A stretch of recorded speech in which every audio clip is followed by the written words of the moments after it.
Tonight on Primetime Politics, breaking rank. We have always had a strong number of people who feel and who reflect the diversity of perspectives and views across the country. The Parliamentary Secretary to the Foreign Affairs Minister is secretly recorded, caught questioning his government's response to the war in Gaza. How bad does this look for the Trudeau Liberals? We will speak with our political panel.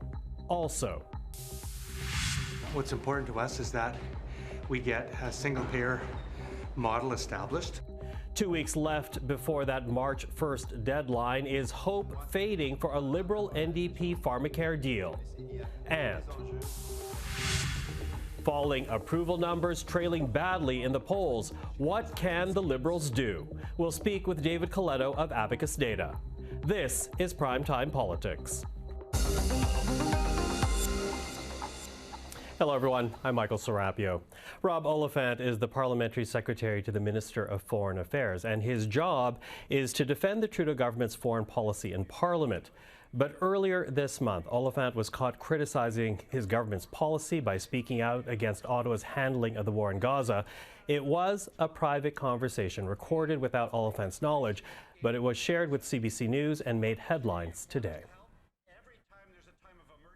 Well, to talk about this, we're now joined by our political panel. Susan Smith is principal with the Blue Sky Strategy Group, Tim Powers, chair of SUMA Strategies, and Anne McGrath, principal secretary to the NDP leader. Hello to the three of you. Hello.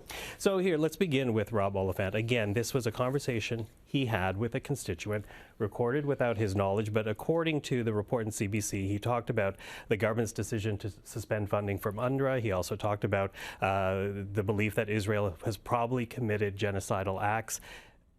We know that there's division already within the Liberal caucus over the handling of this war. How problematic is it for this government that Rob Oliphant was caught doing this? I feel sorry for Mr. Oliphant. If you're having a private conversation with a constituent and you're speaking your mind, you don't expect that someone's going to record it and then give it to a news organization later, first of all. And I think he was speaking in his capacity as an MP. I think he was speaking from his heart and how he felt, not in his role as parliamentary secretary. He was not standing on the floor of the House of Commons. He's a smart individual who obviously holds his own opinions, as many members of Parliament do. So I think it's a very unfortunate situation.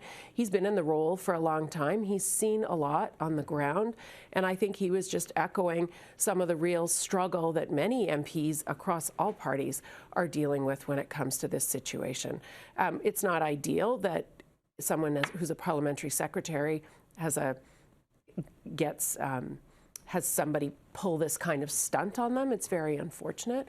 But Mr. Oliphant is he's a team player for the Liberals. He's a very smart man, and he's an important person that is part of the Liberal team, and he's allowed his own opinions, just like all of the other caucus members are. That's it.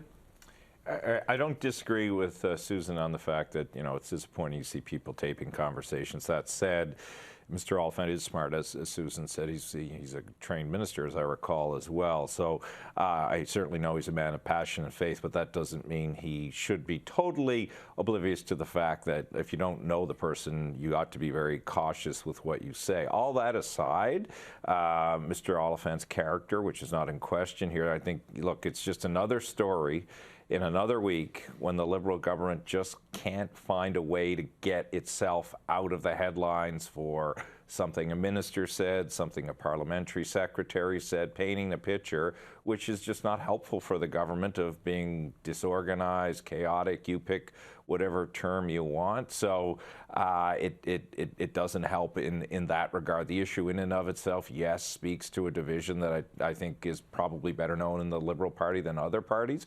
But I think right now it's being put in the lens of this government is adrift and not working the right way, and it's something they have to answer for, and they probably prefer they didn't have to. And what's your take on this? Well, I think I agree with both. I mean, with both these guys, even though they're a little bit different. But, I think that it is really unfortunate to have been taped without your knowledge and then have it, released to the media. I think that's a horrible thing to happen.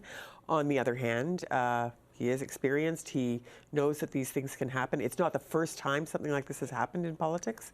And so I think you have to make the assumption that that what you're saying has to be broadcast worthy, not just, you can't just do that kind of thing. So I think, in his role as an MP, if that's how strongly he feels, he does have to be clear about it. And, the Liberal Party does have a lot of divisions in it around this issue in particular. And perhaps it serves them well in some ways, because they get to appeal to every community.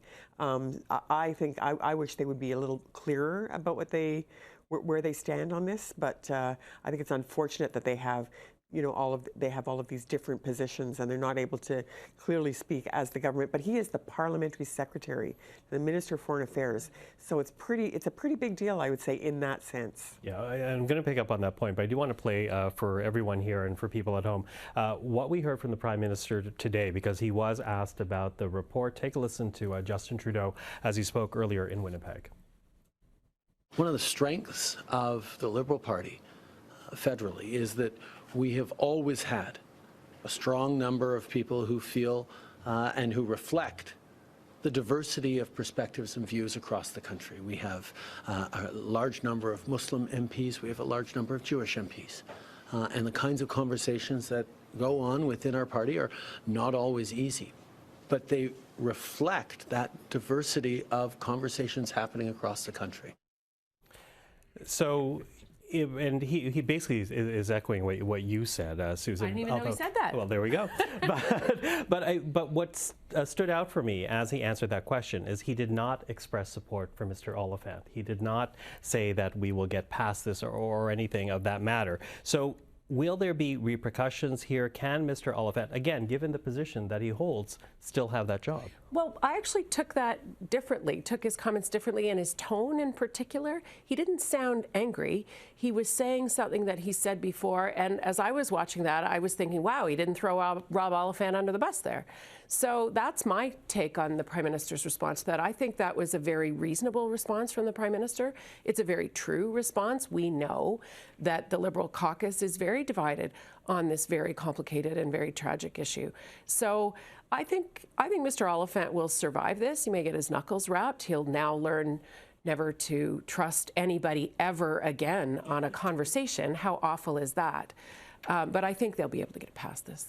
Well, that clip could have been the same clip he played after Ken McDonald went off on whether there should be a leadership review or not. That's the standard defense. Look, I've seen it used by the Conservatives. May have used it myself, Michael, that you have different points of view. But you're usually saying that hoping to manage the political damage. And it's not Rob Oliphant, it's the cascading things. I mean, it's Stéphane Guilbeault yesterday and having to deal with roads or no roads and what's a good road and what's a bad road, and the road, and the road to hell's paved with good intentions. But I don't know. The Prime Minister would probably just like some good intentions from his MPs these days. I don't know if he looked confident, Susan, or if he just is so battered and so used to pushing that line because he's had to use it more often these days. Anne, what do you make? It's the answer that you have to give if you're in his position. He gave the answer that you have to give. I don't know if there will be consequences. I would probably put money on the fact that if there are consequences, they won't be immediate. Some time will pass, and then might be some changes made. Okay. The thing with Oliphant, too, is they have to be careful with Rob Oliphant because he is in a seat, and he himself is well liked as a constituent MP. And if the polls are to be believed, you don't want to be trifling with some of these MPs who you will need to get re-elected, too. Yeah, and of course in Toronto as well, which the Liberals need to hold. So of course we're going to keep watching that. Listen, I need to move to pharmacare now because we're now about 2 weeks away from the March 1st deadline. The funny thing was, I was thinking, who should I begin the conversation with? How are negotiations going, Anne? Because to hear it from your leader, not well at all. Well, I'm not going to talk about details of the negotiations or anything like that, but I will say that it is a bit of a knife's edge right now. I mean, it is not clear to me where we're going to end up. There are, as you said, there's only a couple of weeks left. There was an extension. The legislation was supposed to be in place by the end of December. It wasn't. There was a feeling at that time that we were fairly close, and so that we could have an extension to March 1st to get it done. But it doesn't seem like it's moving very significantly at the moment. That said, anything can happen in the next few days. I think that the Liberals have to decide whether or not they want to continue with this or whether they want to walk away. Mm-hmm. Well, you know, I will say when we listen to the health minister, Mark Holland, he talks about not so much a single system, public system, single payer system, which the NDP is pushing very hard on. He seems to be making the signal that so long as people who need the medication is covered, then pharmacare will be a success, which makes me wonder whether or not the Liberals are walking away from this deal to try to put about a different type of system, which, quite frankly, if the deal fell through, they could forward with their own pharmacare plan if they wanted to. So, transparency, Michael, my firm does work for an organization in the benefits space, so just to put that out there. But in terms of your question, I think the Liberals are looking at the bottom line, and I think they're looking at what's practical and pragmatic based on realities versus ideologies on things. The reality is 73% of Canadians have some kind of coverage, whether it's through employers or others. There are people that don't have coverage. And so how do you close those gaps? What can we afford as a country? We've got dental care, we've got other things. So how do you get the medicine to people who don't have it, have no insurance whatsoever, without at the same time scaling back the benefits that you may have through your employer, because a universal payer pharmacare system may end up with less on the table than what you already have through your employer system. So I think the Liberals were working in good faith with the NDP. That's what I understand there to be. But they are constrained by the realities of being in government, the realities of looking at the purse strings and understanding what's realistic and doable for people. Yeah, it's really fascinating what they leak. They're potentially going to, Anne would know better, but according to, I think it's the Star, they're talking about providing funding for birth control and diabetes. Birth control, by and large, is used more by women, younger women. Where are the Liberals falling behind in the polls to the Conservatives right now? There. So it's really fascinating, some of the items that they're leaking. I suppose their strategy is to hope if they do walk away, they'll probably come back with something like that and can claim they were standing up for different cohorts of people who find the cost of drugs difficult in those spaces. So, you know, good intentions maybe, I don't know, but they haven't lost their edge to try and point out political benefit to some of what they're considering. Yeah, you know, and you were instrumental in constructing this supply and confidence agreement. And I do wonder, this pushback on a public system, does that surprise you? Well, I think that it surprises me to some extent, yes, because the agreement itself does not commit to any big, large amounts of money or anything like that, right? I mean, it is like sort of starting off with things like having the formulary of essential drugs by the end of the agreement. But the framework, the legislative framework, is very important, and that is intended to be public, single-payer, universal, and it is based on all of the experts and reports and commissions, including this government's own report, that said that that is the most pragmatic, effective, and cost-efficient way to have a pharmacare system. And it would actually, yes, there would be some costs. There are also some savings. Mm-hmm. Well, you know, as we look at the timeline, for people who don't know, Parliament goes on break next week, and then we're back, essentially a 5-day countdown when Parliament returns. Of course, talks don't have to end because of that. How confident are you that we're going to see some type of legislative framework? Oh, I think Anne's the one that can give you a better answer to that than I can. Well, that's why she's my finale. I know. That's why I'm going to end last. I think the Liberals have good intentions, but as I've said, they're the ones that have to decide, are there billions and billions and billions of extra dollars in the fiscal framework to be able to deliver it? What is the framework that best helps Canadians who have nothing? So can they reach agreement with brilliant negotiators like Anne at the table? I'm sure they'll be able to find some common ground. It's a tight deadline. Yeah. Well, no, good intentions seems to be the theme of this program today. So as I said earlier, good intentions, they pave the road to hell. So I don't know if Anne's taking us to hell or heaven. She'll have to tell us. I will say that Jagmeet Singh has said many times that we're not talking about billions and billions and billions of dollars. We are talking about the legislative framework and some beginning steps. You know, if this had been done before Christmas, according to the timeline, we would have just probably been looking at the legislative framework. pushing it back meant that there had to be a little bit more on the table. So we are looking at some, getting some things started in this. But the idea of it being billions and billions and billions of dollars has never been on the table for this budget. Okay, well, we continue to watch. Gives us something to talk about when we get back. But until then, Susan, Tim, and Anne, thank you. Always appreciate the time. Thank you. Well, time now for a look at what happened in politics today. We begin in the United States, where a New York judge ruled Donald Trump's first criminal trial will begin next month, rejecting Trump's attempt to have his case thrown out. The former U.S. president is facing 34 criminal charges related to so-called hush money, payments he allegedly made to 3 individuals, including adult film star Stormy Daniels. Judge Juan Manuel Mercan says the trial will begin with jury selection on March the 25th, despite requests from Trump's legal team for a delay. The trial is expected to last 6 weeks. Canadian troops deployed with NATO in Latvia will soon have new air defense and anti-drone capabilities. The Defense Minister, Bill Blair, saying the government is acquiring nearly $275 million worth of new equipment on an urgent basis. Blair adds this is the first time since 2012 that the Canadian Armed Forces will have an air defense capability. Once operational, this air defense system will defend our troops against aerial threats, including fixed-wing aircraft, helicopters, and drones, and it will strengthen the defense capability of the battle group as a whole.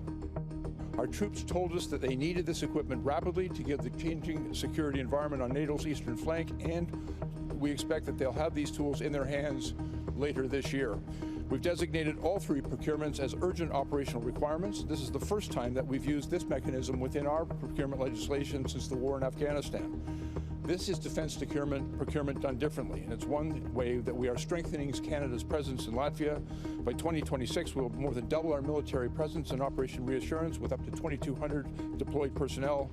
And I would conclude by reiterating that as a founding member of NATO, Canada steadfastly supports the principle of collective defense. And as we mark NATO's 75th anniversary, we are showing the world our capability, unity, and resolve. The first systems are expected to be delivered later this year.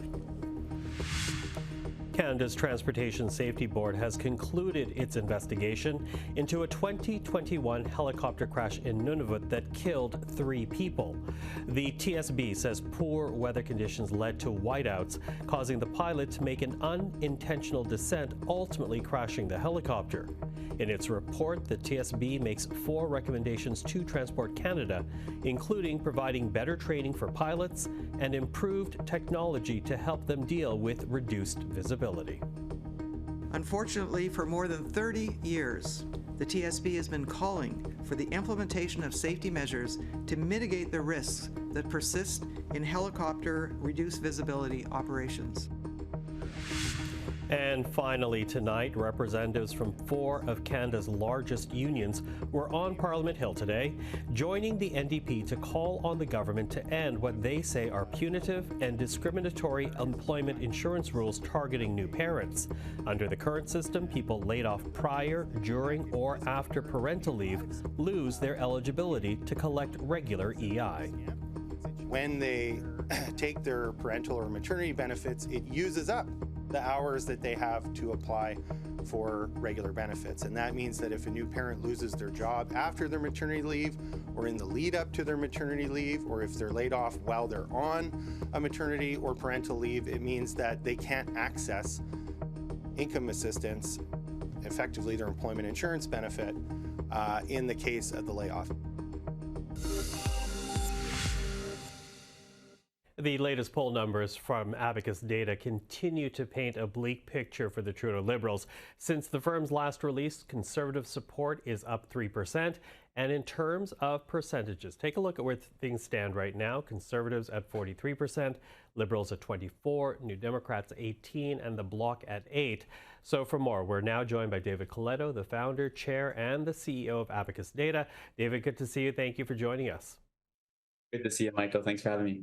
So we opened there with the national numbers, but really I want to focus in on the regions where the Trudeau government essentially has built their victories in the past elections, because there the party's also trailing. In Atlantic Canada, for example, Conservatives lead by 18%. In Ontario, Conservatives lead by 14%. Let's start in those two regions specifically. What's being said about the Prime Minister and his party? Where does the dissatisfaction lie?